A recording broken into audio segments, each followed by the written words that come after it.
Right, this is 12.1.1, first lesson of turning points. And we're going to start with the discovery of the electron.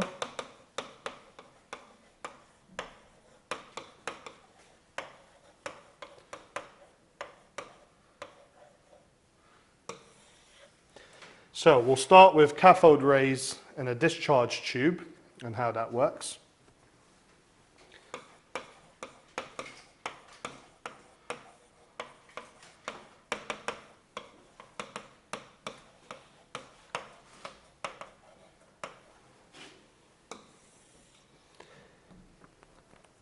So first let's draw what this looks like.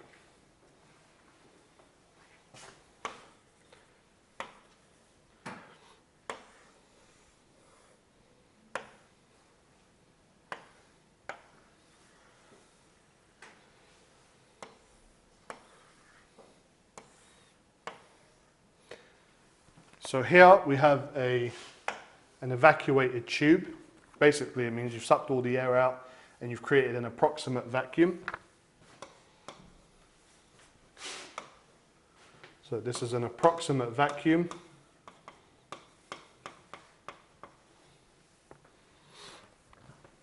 We connect this to a high potential difference supply. So it can be, for example, thousands of volts.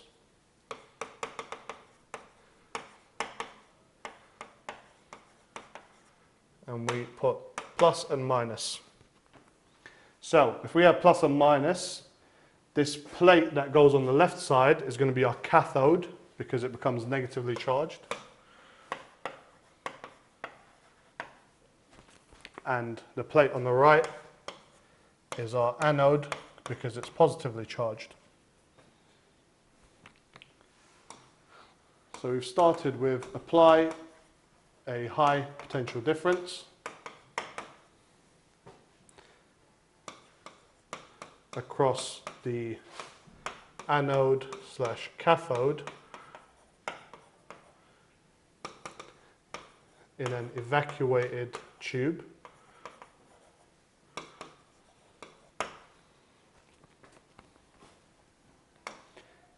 Now, applying what we know from electric fields, if we apply a large enough potential difference, the electric field becomes large enough such that electrons then begin to jump from the cathode to the anode. So with a low potential difference, we don't have a current flowing, but when the potential difference is high enough, we start to see the phenomenon as a current flowing through the circuit because electrons begin to jump across from the cathode to the anode.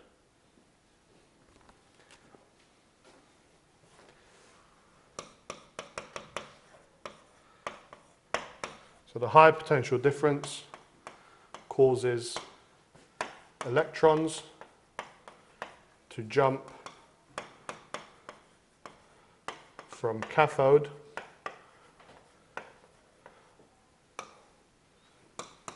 to anode, and we use E fields to explain this.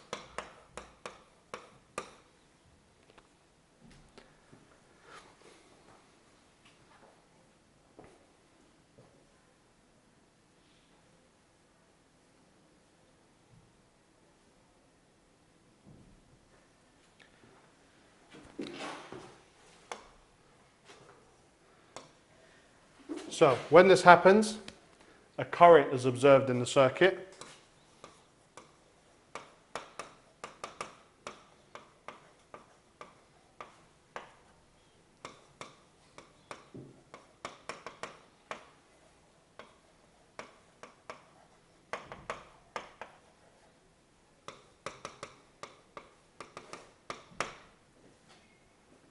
So that means that something has to be moving between those two plates. And that thing which is moving carries charge with it. At this time, we still haven't discovered electrons. So we've given them a name and we've called them cathode rays because we know that something's coming off a cathode. So something with charge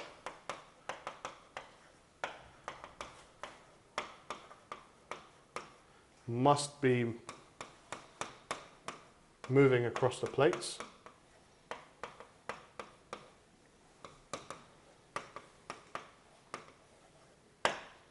we call it a cathode ray.